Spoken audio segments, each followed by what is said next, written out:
Hello दोस्तों, क्या आप जानते हैं कि चुनावी स्याही जल्दी क्यों नहीं मिटती है? वोट करने के दौरान एक सवाल जो अक्सर मतदाता के मन में उठता है वह यह कि आखिर उसका वोट कितना सुरक्षित रहेगा और कोई दूसरा उसके नाम से फर्जी वोट तो नहीं डालेगा। इस शंका की पुष्टि के लिए चुनाव अधिकारी वोटर की उंगली पर वोट देने के साथ ही नीले रंग की स्याही लगा देते हैं। इस नीले रंग की स्याही को भारतीय चुनाव में शामिल करने का श्रेय देश के पहले मुख्य चुनाव आयुक्त सुकुमार सेन को जाता है। उंगली पर लगी यह स्याही ही इस बात का प्रतीक होती है कि किसी व्यक्ति ने अपना वोट किया है या नहीं किया है।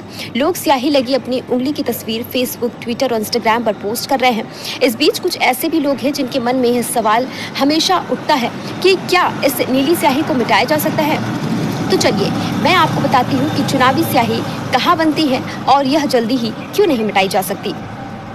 यह स्याही दक्षिण भारत में स्थित एक कंपनी में बनाई जाती है। Mysore paint and varnish limited MVPL नाम की कंपनी इस स्याही को बनाती है। साल 1937 में इस कंपनी की स्थापना हुई थी।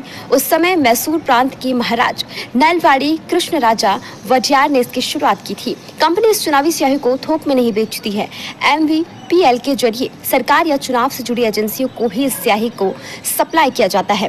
वैसे तो यह कंपनी और भी कई तरह के पेंट बनाती है, लेकिन इसकी मुख्य पहचान चुनावी स्याही बनाने के लिए ही है। इसे लोग इलेक्शन इंक या इंडेलिबल इंक के नाम से जानते हैं। साल 1962 के चुनाव से इस स्याही का इस्तेमाल किया जा रहा है। ये कंपनी भारत के अलावा कई दूसरे देशों में भी चुनावी स्याही की सप्लाई की जाती है।